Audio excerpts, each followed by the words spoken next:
There's a million people telling you how to get rich overnight, change your life, fix your relationships, go to another level, abundance, joy, happiness. But does any of that work? Welcome to the Dean Graziosi Show. All success starts right here. Welcome to the Dean Graziosi Show, and this is a really special edition because it's our 500th podcast. Listen, if you're here, just real quick, this is the podcast where we go upstream and share the foundation for success. There's a million people telling you how to get rich overnight, change your life, fix your relationships, go to another level, abundance, joy, happiness. But does any of that work if we fall back into old habits? If we feel like we're imposters and we play small? If we let the uncertainty of this crazy world make us back up and hesitate, right? And he who hesitates loses, right? And who wants to be left behind? So thank you for being here for this very special 500th edition to the Dean Graziosi Show. And today, I wanted to make this about you guys. We ran a little challenge on my Instagram. If you're not following me, you should, at Dean Graziosi on Instagram. And we said, hey, in these crazy, uncertain, shifting times, if you had one question to ask me that I could hopefully serve, deliver, give back to you, what would it be? And we picked 5 out of literally hundreds and hundreds and hundreds of great questions. But my team picked the 5 that we thought most related to you. If you're here right now, again, thank you for being a part of this. Thank you for making us, I think right now we're number 22 in entrepreneurship in the entire world, and we've been hovering there for almost a year. That's because of you. And you know, we don't charge anything for this podcast. I don't do sponsorships. I do this for you.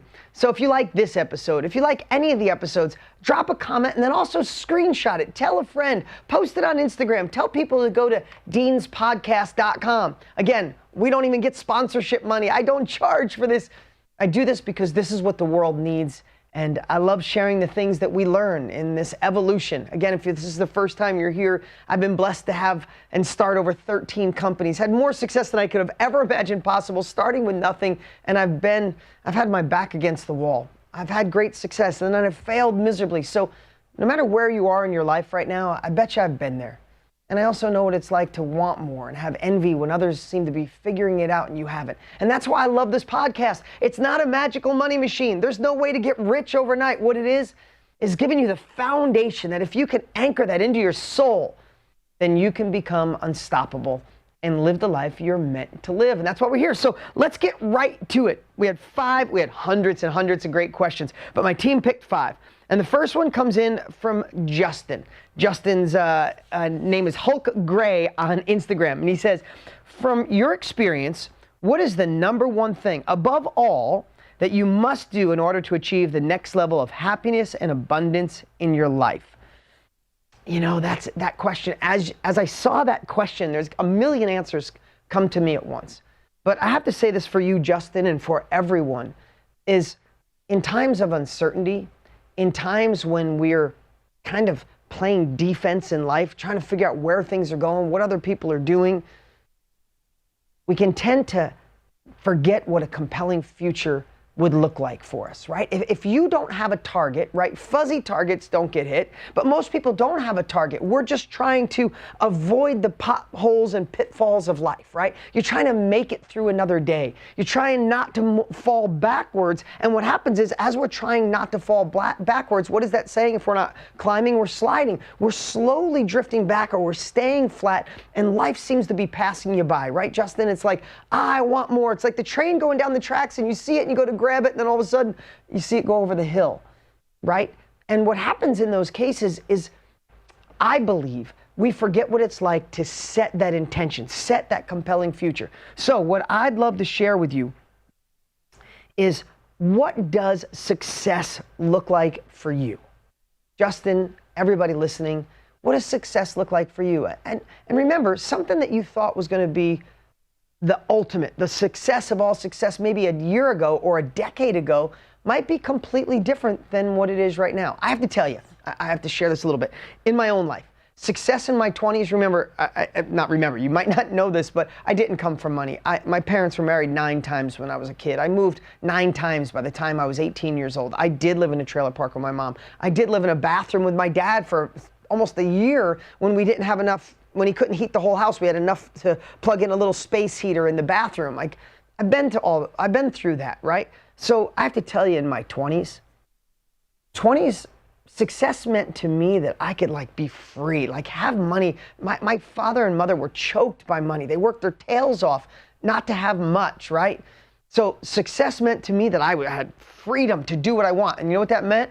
Sometimes I lived in New York, upstate New York. Sometimes on a Thursday, I'd fly to Miami for the weekend and I'd party for a weekend. I'd go, nothing I would do in a million years right now, but I'd go and get bottle service and have fun and stay up till 6 o'clock in the morning and just laugh and joke, because my childhood was so serious that like I thought I was being successful then. Right now, I think that's like the biggest waste of time in history, but different era. You know, in my 30s, success meant to me building a foundation, retiring both my parents, giving back to the world, and building a momentum, like to show the world what I was made of. When people question me, I'm like, this is what I'm gonna be. Like each decade of my life, it was different. Right now, I'm 51 as I'm recording this. And what success means to me is pretty darn simple. I wanna be there for my family. I love being, I have a almost 12, almost 14-year-old, and I have a 6-month-old. And I want to be a dad that doesn't look back and have regrets. So today, I dropped my kids off at school. Today at 3, I'll be there outside waving to pick them up. Like every time my kids are with me, I have 50% custody of the older kids. I get them half the time. I pick them up from school. I drop them off from school. I drive them to practice, whatever I need to do. Tonight, this weekend, we're making homemade pasta together. Like I'm a little boring because family first. I'm in the greatest relationship of my life. Maybe I screwed up in the past, made mistakes, I learned from it, and now I'm with my wife. We've been married, married over a year, but together for years. I fall more in love with her every day because I'm consciously working on it. I'm not taking it for granted. I treat her this week like the first week I met her when I had butterflies. I recreate those butterflies, but that took work, that took energy. That's success to me. Giving back, doing things like this podcast, going on Instagram every single day and trying to help people go faster, making an impact on those that need it, because I wish someone was there for me. That drives me. Being a leader in my team and being a leader that brings everybody together, not a boss, but a leader. My team is my family. And wanting to grow as a human every day, right? So I'm kind of boring because success means to me being a good dad, a good husband, a good leader, and giving back. Like, that's it. Everything else outside of that doesn't really fall on my lap, and I say no to it. Now, I didn't mean to go so deep on me, but I really know what success means to me. And I want to give back. I want to impact more of the world. I have a compelling future that gets me out of bed. Listen, I'm in a place in my life right now. If I wanted to cash out on everything I have, I really don't have to work anymore. That sounds like I'm being a jerk. I don't have Lambos and do all that crazy stuff. But I feel blessed. My 13 different companies. I own hundreds of houses around and units around the country. But I get up every day on fire because I know I have a compelling future. I want to be a good dad. I want to be a good husband. I want to be a good leader. I want to impact, I say it twice, I want to impact others. I want to give back. This year, I donated more to charity than ever before in my entire life. Ever before. Right? That drives me. It gets me out of bed. So, Justin, long answer to a short story. I could have gone in a lot of different directions. Is know what success means to you. Define it. Like, stop what you're doing right now. After you're done listening, stop what you're doing. What does success look like for me? If it was the best year of my life, and it was a year from now, I was looking backwards, what does that mean? Not who you used to be, not who you might be. Who do you want to be right now? And then craft that compelling future and focus on it every single day. All right, second question comes from Matthias. Matthias says, what are the key ways for monitoring my energy during this pandemic in order to keep my focus in my life journey? That's really a great question. One is, if you know where you are, right? Matthias, I hope I said that right. Matthias, if you know where you are, make sure you know where you want to go. Right? Kind of extending on the last question is, if it was the best year of your life, if 1 year from now was the best year of your life, and you look back, what would have had to happen for it to be the best year of your life? And then you have to decide, what are the things that can move the needle, right? Listen, when craziness happens, we can tend to get distracted by social media. I found myself being distracted by social media, and I never have in my life, and I work from home and I'm really disciplined. But sometimes it happens and I catch myself, I'm like, no, that doesn't serve my bigger future. It doesn't serve where I want to go. And this definitely is not moving the needle to be the man I want, the husband I want, the father I want, the leader I want, the impact I want to make. It doesn't, so it's got to go, right? And I wrote down something that I think is really important, Matthias, is train yourself. Everybody, listen to this, right? I picked these questions because I hope they apply to everybody. Train yourself to be disturbed with inaction. Be disturbed with inaction. If I don't get done what I'm supposed to get done, I am disturbed because I know if I'm not climbing, I'm sliding. Remember, it's not the end we're all looking for. It's the journey. I know you've heard that a million times, but I promise you at 51, where I've been through all different phases, it is the journey that can light us up. So enjoy the process. No, stealing it from my dear friend Tony Robbins, life happens for us, not to us. Everything that's happened up to you to this point in life, I'm sorry if it was hard. I'm sorry if it was disappointing. I'm sorry if people took advantage of you. I'm sorry if people let you down. But what if God, the universe, whatever you believe in, designed that for you so you could be here at this moment, ready to absorb, ready to explode in a new way to your next level, to define what your compelling future is, define what success means to you, to only work on the things that move the needle in your life, be disturbed with inaction, make a list, check off the things you do, and pat yourself on the back for your accomplishments. Listen, there is no magical money machine. There's no way to get rich, happy, skinny, and ripped. You want to get in great shape? You got to work out. You want to feel good? Got to eat right. You want to have the love of your life? Got to obsess on it and figure out how to do that. You want to make more money? You got to do the right things. So if you want to leave your life the way it is, stay the way you are. Allow yourself to be distracted. Or be disturbed with inaction and making sure you're working on the needle movers. All right, the next one is Bridger or Bridger. I don't even know. I'm so bad with names. Bridger. My team has already reached out to you. So it says, if you could FaceTime, oh, this is a great question. If you could FaceTime your 20-year-old self for 60 to 90 seconds, what would you say? Oh my God.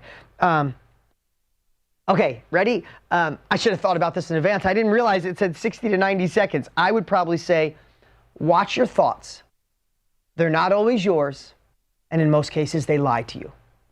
Watch your thoughts. They're not always yours. And be careful because they lie to you.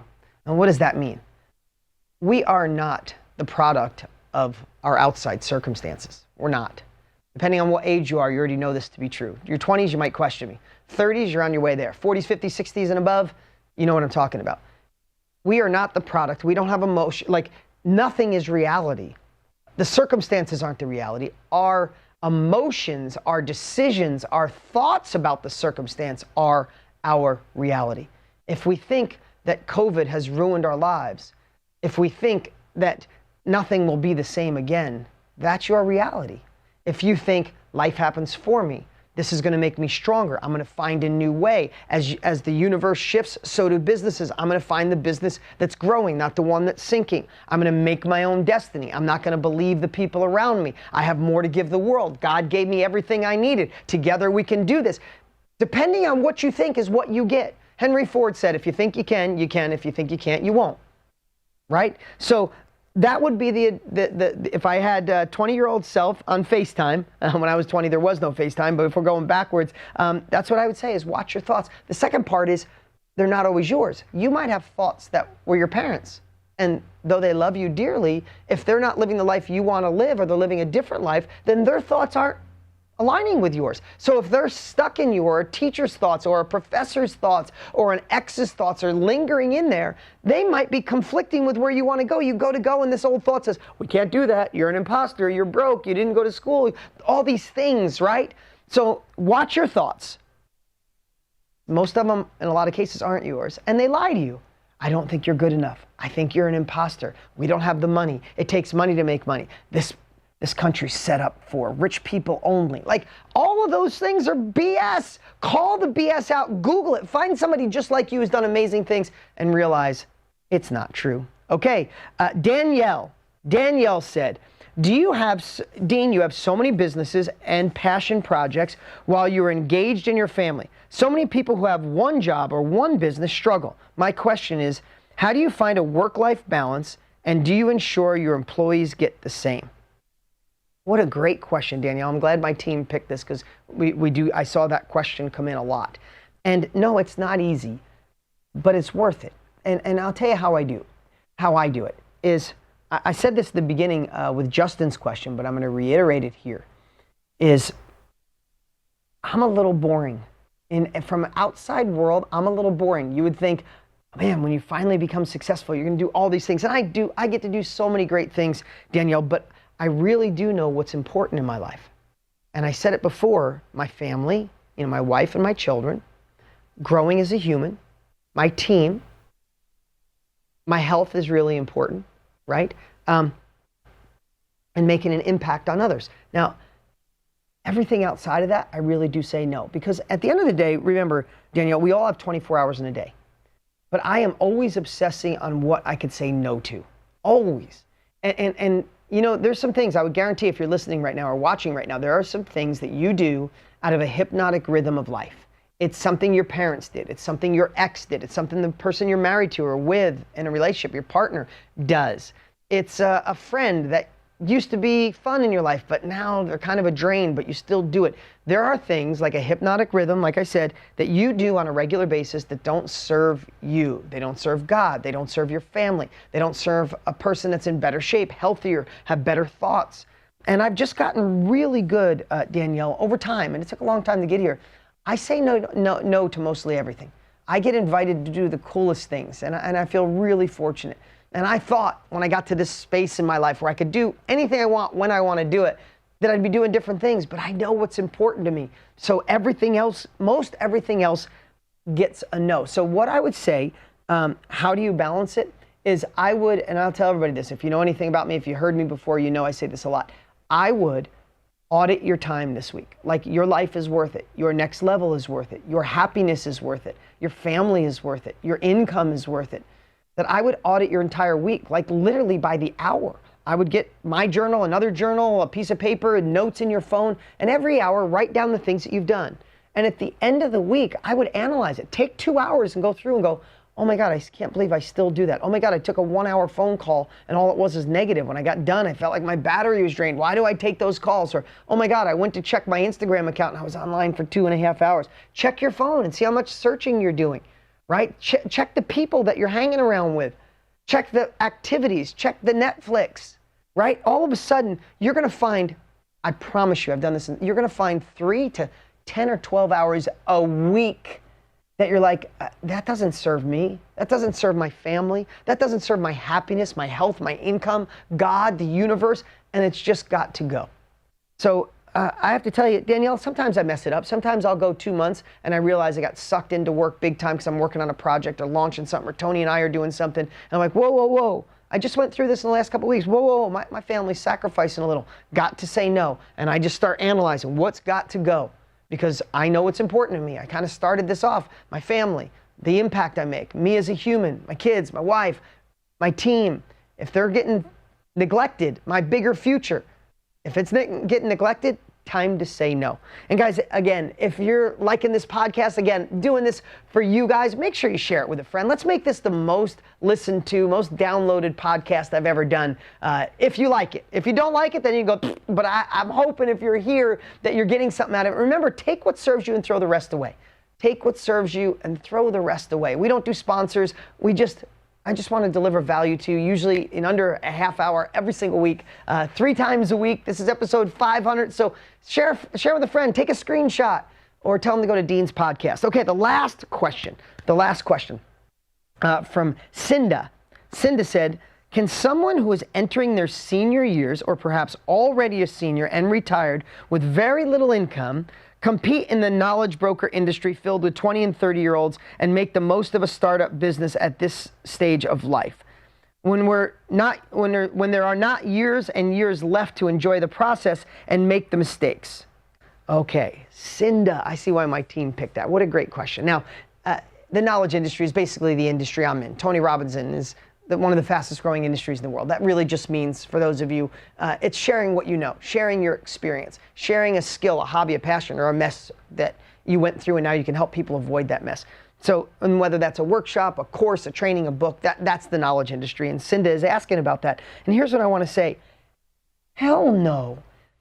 Cinda, you have more years on this earth. You have more life experience. There's so many people, you know, before someone asked, and it was a great question, what would you do if you could spend time with your 20-year-old self? Do you know how many 20, 30, 40-year-old selves of you who are just starting off in experiences that you've already been through? You have forgotten more than most people in their 20s and 30s have learned yet. And that's what that industry, I don't care what industry, this could be any industry. We're just happy, Cinda asked about this one. But you forgot more than they know. If you extract what you know, in fact, you should feel guilty if you don't share what you know, Cinda. Pick that thing that lights you up. Pick that experience you went through, that skill you have, from parenting to a million things. So 4,500 different niches just in our one Facebook group alone. And here's what else I want to tell you. Hell no, you're not too old. Hell yes, you've had so many experiences in life that could allow you to go faster. And the last thing I want to say is, there's a book called Shoe Dog. It's about the founder of Nike, and I love the book. It's just such a killer book. And at the end, the founder of Nike talks about, like his wish list, his bucket list.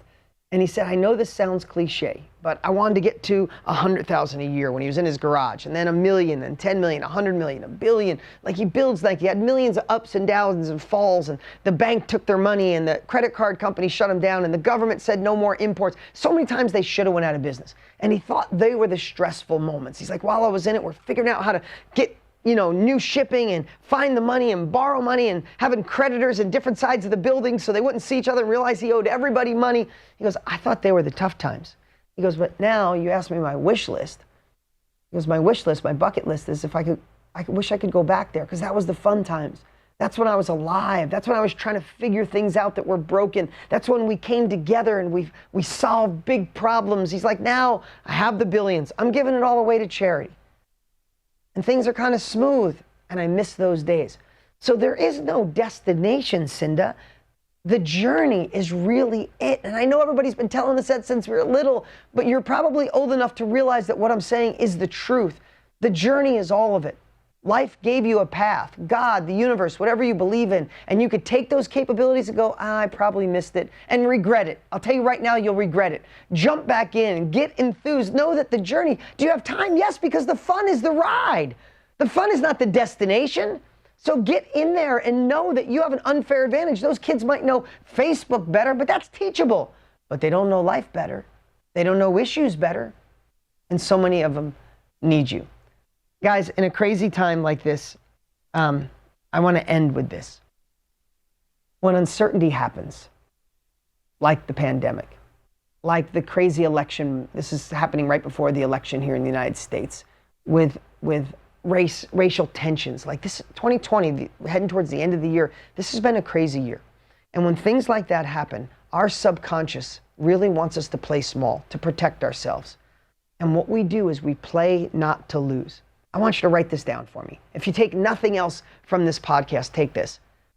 So many of us, without realizing, are playing not to lose. Now, let me just ask you, if you were playing soccer or hockey, if you were playing not to lose in hockey and you were the goalie, could you just go into the goal and just try to stop people from scoring on you? That's playing not to lose. Eventually somebody's going to score, but you can never win the game, and you can't win the game of life because you're never going down the field to try to score in the other goal. You cannot win by playing the game not to lose. You must play the game to win. You must play offense. You must take uncomfortable action. You must take imperfect action. You must take courageous action towards you 2.0. It's the reason I'm so passionate about this podcast. It's the reason that I want to go upstream and anchor in a foundation for success, because these are the exact things I wish someone told me or taught me. You got to realize something. The little things aren't the big things, as my buddy Randy Garn says. The little things are everything. So the things that I shared today, these great questions, you're like, oh yeah, I've heard that stuff before. But are you doing it in your life? You're looking for that next level of abundance, joy, income, happiness, but you're looking for the quick fix in so many cases. I'm not saying you like you're doing something wrong, because I know my brain wants to default to it too. But the little things,